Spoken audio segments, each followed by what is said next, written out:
बहराइच के गुनहगार नेपाल फरार।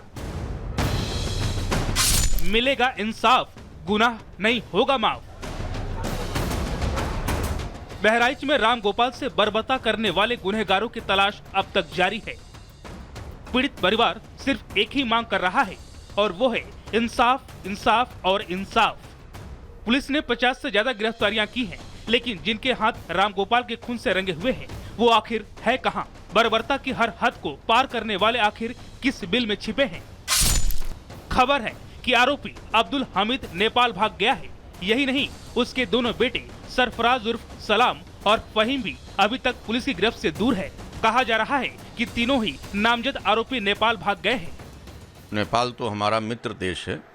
नेपाल से आने में ज़्यादा दिन नहीं लगेगा अगर नेपाल में होगा। और कार्रवाई के लिए अब आप सरकार कितना और प्रशासन कितना मुस्तैद है, इससे आप अंदाज़ा लगा सकते हैं कि एसटीएफ के चीफ, एडीजी लाइन ऑर्डर, गृह सचिव यहीं कैंप किए हैं कल तक के। तो आप उसकी ग्रेविटी को जान सकते हैं कि सरकार कितना संवेदनशील है इसको वर्कआउट करने में। और आप अभी हैं, बहुत जल्द ही ये खुलासा होगा और कड़ी से कड़ी कार्रवाई को आप देखेंगे। बहराइच हिंसा पर बुधवार को दिल दहला देने वाला सच सामने आया। रामगोपाल मिश्रा की जो पोस्टमार्टम रिपोर्ट आई है वो आपकी रूह को झकझोर कर रख देगी। रामगोपाल को इस तरह तड़पा तड़पा कर मारा गया कि उसकी सच्चाई सुनकर किसी का भी कलेजा कांप उठेगा। मल्टीपल पिलेट इंजरी के कारण एक्सेसिव हैमरेज और शॉक से उस व्यक्ति की मृत्यु हुई है। करीब 25-30 छर्रे उसको लगे थे और उसके कारण एक्सेसिव हैमरेज के कारण उसका देहांत हुआ। सिर पे एक चोट है, बाईं आंख के ऊपर जी, और पैर में बर्न के निशान है बड़े वाले अंगूठे में। वहीं बहराइच की घटना के बाद अब आने वाले त्योहारों को लेकर यूपी में पुलिस प्रशासन सख्त हो गया है। डीजीपी प्रशांत कुमार ने बहराइच की घटना की समीक्षा की, साथ ही जिम्मेदार पुलिस कर्मियों और अधिकारियों की रिपोर्ट तलब किया है। उन्होंने आगामी त्योहारों पर कानून व्यवस्था बनाए रखने के निर्देश दिए हैं और साफ साफ कहा है कि लापरवाही पर जिम्मेदार अफसरों पर एक्शन होगा।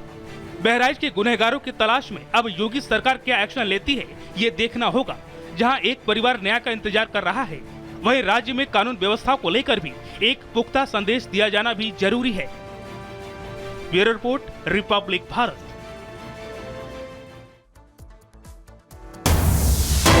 इस बीच एक बड़ी खबर बता दें, यूपी के नोएडा से बड़ी खबर, जहां दो गुटों के बीच फायरिंग हुई है। केबल कनेक्शन के पैसों को लेकर के विवाद हुआ।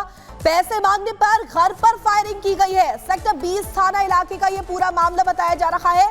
संजय नाम का आरोपी इस पूरे मामले को लेकर के गिरफ्तार किया गया है। तो नोएडा से बड़ी खबर आपको बता रहे, केबल कनेक्शन के पैसों को लेकर के यहाँ पर विवाद खड़ा हुआ और बताया जा रहा है इसी विवाद के तहत यहाँ पर फायरिंग हुई है।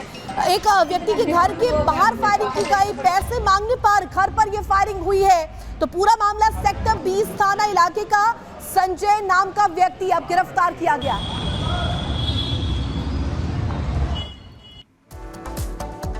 वहीं भोपाल में लोकायुक्त की टीम ने 6 ठिकानों पर छापेमारी की, लेकिन छापेमारी के दौरान एक शिक्षा अधिकारी तो काले धन का कुबेर निकला। जब उसके यहां पर छापेमारी की गई तो कितना कैश निकला, कितनी संपत्ति को जब्त किया गया और आखिर ये पूरा मामला क्या है, रिपोर्ट में आप देखिए।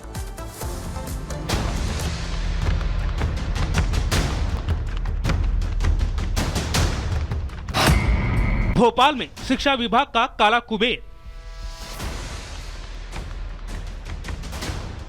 किलो में सोना, लाखों रुपयों का रेला। अरबपति निकला जूनियर ऑडिटर।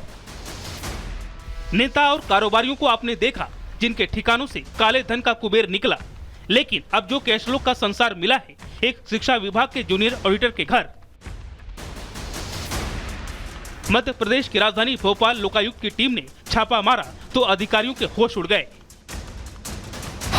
तकनीकी शिक्षा विभाग में कार्यरत रमेश हिंगोरानी के घर लोकायुक्त की टीम ने छापा मारा। आय से अधिक संपत्ति के मामले में 6 ठिकानों पर छापेमारी हुई।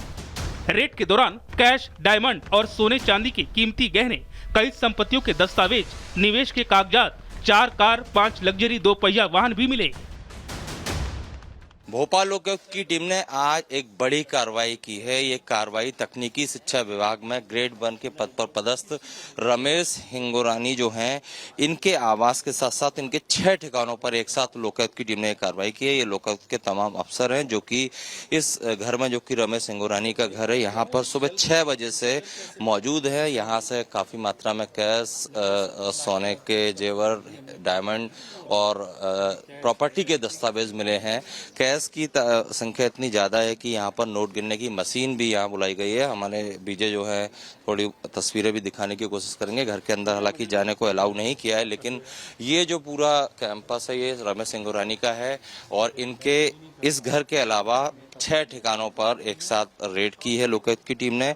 6 टीमें लोकायुक्त की एक साथ कार्रवाई कर रही हैं, जिसमें सुबह 6 बजे से ये रेड चल रही है। हालांकि ये जो इन्वेस्टमेंट किया है रमेश हिंगोरानी का, जो रियल एस्टेट से लेकर तमाम जगह पर, इसका अनुमान लगाया जा रहा है, क्योंकि लोकायुक्त को ये शिकायत मिली थी कि आय से अधिक संपत्ति और भ्रष्टाचार की शिकायत मिली थी, जिसके तहत ये पूरी कार्रवाई की गई। देख रहे हैं यहाँ पर लोकायुक्त की जो है कार्रवाई फिलहाल जारी है और अनुमान ये लगाया जा रहा है कि जब लोकायुक्त की टीम पूरी रेड के बाद जब पूरा विश्लेषण करेगी दस्तावेजों को, उसकी कीमत का और उसका आंकड़ा निकल आएगा, तो ये जो रमेश हिंगोरानी है ये करीब 100 करोड़ के आसामी निकल सकते हैं और इसीलिए इनके खिलाफ भ्रष्टाचार और आय से अधिक की संपत्ति की शिकायत थी, जिसके चलते लोकायुक्त ने यहाँ पर रेड की है।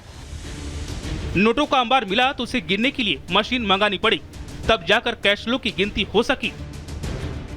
इस प्रकरण में जो सर्च की कार्रवाई के लिए हम लोगों की 6 स्थान चिन्हित थे। 6 स्थानों पर अलग अलग टीमें गईं, उनके साथ में सभी में राजपत्रित अधिकारी पंचसाक्षी के रूप में भेजे गए और लोकल लाइन से भी बल लिया गया। हमारे यहाँ का भी स्टाफ था। 6 जगह सुबह 6 बजे हम लोगों ने अप्रोच किए। नोट गिनने की मशीन भी बुलानी पड़ी। वो नोट है, तादाद ज़्यादा है, तो हम उसे नोट गिनने की मशीन से ही उसका सहयोग करके ही हम उसको कार्रवाई कर रहे हैं। सुबह 4 बजे से शुरू हुई कार्रवाई देर शाम तक चली। लोकायुक्त की टीम को हिंगोरानी के घर से करीब 70 लाख रुपए के आभूषण मिले, जिनमें सोना, चांदी और हीरे के गहने शामिल थे। इसके अलावा 12 लाख रुपए नगद भी जब्त किए गए, जिसमें विदेशी मुद्रा भी पाई गई। ये तकनीकी शिक्षा विभाग में सहायक ग्रेड 1 के पद पर रमेश हिंगोरानी पदस्थ थे। इनके संबंध में कंप्लेंट आई थी लोकायुक्त कार्यालय में कि इनके पास में आय से अधिक संपत्ति है। सत्यापन पर प्राइमा फेसी जो है आय से अधिक संपत्ति होने संबंधी जानकारी प्राप्त हुई। प्राइमा फेसी घर से काफ़ी मात्रा में जेवर, नगद और अन्य जगहों पर इनके मकान, दुकान और स्कूल से संबंध होने संबंधी जानकारी आ रही है। रमेश हिंगोरानी भोपाल में तकनीकी शिक्षा विभाग में जूनियर ऑडिटर के पद पर काम कर रहा था।